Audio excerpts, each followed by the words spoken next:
Hi guys, welcome back to my birth month mini vlog. ಇದು ನನ್ನ post birthday mini vlog ಆಗಿರುತ್ತೆ. ನಾನು ನಿನ್ನೆ ವ್ಲಾಗ್ ಮಾಡೋಕ್ಕಾಗಲಿಲ್ಲ ಬಿಕಾಸ್ ನಾನು ಮಾಡಿದ್ದು ಒಂದೇ ಕೆಲಸ ಇಡೀ ದಿನ, ಅದು ಮಲಗಿದ್ದು. ದೃಷ್ಟಿ ಈಸ್ ರಿಯಲ್ ಅಂತ ಹೇಳ್ತಾರೆ, ಬಟ್ ನನಗದು ಎಕ್ಸ್ಪೀರಿಯನ್ಸ್ ಕೂಡ ಆಯಿತು. ಬರ್ಡೇ ಆಗಿದ್ದು ನೆಕ್ಸ್ಟ್ ಡೇ ಬಿಡಿ, ಮಾರ್ನಿಂಗೇ ನನ್ನ ಕೈಲಿ ಫುಲ್ ಬಾಡಿ ಪೇಯ್ನ್ ಬಂದು ನಂಗೆ ಹುಷಾರಿಲ್ದಂಗೆ ಆಗಿ ಆಲ್ಮೋಸ್ಟ್ ಹೆಡೇಕ್, ಎದ್ದೇಳೋಕ್ಕೂ ಆಗಿಲ್ಲ ನನ್ನ ಕೈಲಿ. So I had to go to hospital and ನಾನು ವರ್ಕ್ ಮಾಡೋಕ್ಕೆ ಕೂಡ ಆಗಿಲ್ಲ ಅವತ್ತು. ಸೊ ಮೆಡಿಸಿನ್ಸ್ ತೊಗೊಂಡು ರೆಸ್ಟ್ ಮಾಡಿದೆ.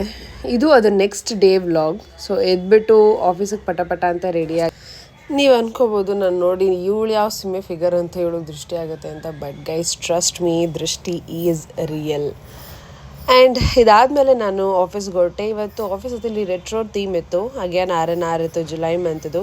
ಸೊ ನಾನು ಮೇಘ್ನ ಒಂದು ಡಾನ್ಸ್ ಪರ್ಫಾರ್ಮೆನ್ಸ್ ಮಾಡ್ತೀವಿ ಅಂತ ಒಪ್ಕೊಂಡಿದ್ವಿ. ಸೊ ಇಲ್ಲಿ ಕೂತ್ಕೊಂಡು ಇಬ್ಬರು ಅದನ್ನು ರಿಹರ್ಸ್ ಮಾಡ್ತಾ ಇದ್ದೀವಿ. ನಮ್ಮ ಡಾನ್ಸ್ ಸ್ಟೆಪ್ಸ್ನ ನೋಡಿ ಗೆಸ್ ಮಾಡಿ ನಾವು ಯಾವ ಸಾಂಗಿಗೆ ಪರ್ಫಾರ್ಮ್ ಮಾಡಿರ್ಬೋದು ಅಂತ. ಸೊ ಸಕ್ಸಸ್ಫುಲ್ಲಾಗಿ ಡಾನ್ಸ್ ಪರ್ಫಾರ್ಮೆನ್ಸ್ ಏನೋ ಕೊಟ್ವಿ, ಬಟ್ ಮಧ್ಯದಲ್ಲಿ ಚೂರು ಮರ್ತೋಯ್ತು. ನನಗೆ ಹುಷಾರಿಲ್ಲದೆ ಇರೋದ್ರಿಂದ ನಾನು ಆಫೀಸ್ ಕೂಡ ಹೋಗಿಲ್ಲ. ಸೊ ಇಬ್ಬರು ಒಂದು ವಿಡಿಯೋ ಕಾಲಲ್ಲಿ ಒಂದು 1/2 hour 45 minutes ಅಷ್ಟೇ ಪ್ರಾಕ್ಟೀಸ್ ಮಾಡಿರ್ಬೋದು. ಇದಾದಮೇಲೆ ನಾವಿಬ್ಬರು ಹುಷಾರಿಲ್ಲದಿರೋ ಕಾರಣ ಅಲ್ಲೇನು ಆಫೀಸಲ್ಲಿ ತಿನ್ನೋಕ್ಕಾಗಲ್ಲ. ಸೊ ಕಿಚಡಿ ತರಿಸ್ಕೊಂಡು ತಿಂದ್ವಿ.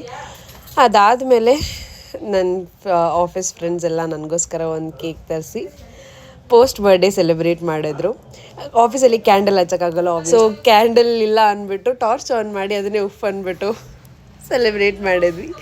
ಕೇಕ್ ಕಟ್ ಮಾಡಿ ಸ್ವಲ್ಪ ಮೋಜು ಮಸ್ತು ಮಾಡಿ ಇವತ್ತಿನ ದಿನನ ಎಂಡ್ ಮಾಡಿ. ವೆದರ್ ಕೂಡ ತುಂಬ ಚೆನ್ನಾಗಿಲ್ಲ ಗೈಸ್. ಆದಷ್ಟು ನಿಮ್ಮ ಹೆಲ್ತನ್ನ ಚೆನ್ನಾಗಿ ನೋಡ್ಕೊಳ್ಳಿ ಅಂತ ಹೇಳ್ತಾ ಇವತ್ತಿನ ವ್ಲಾಗ್ನ ಇಲ್ಲೇ ಎಂಡ್ ಮಾಡ್ತಾ ಇದ್ದೀನಿ.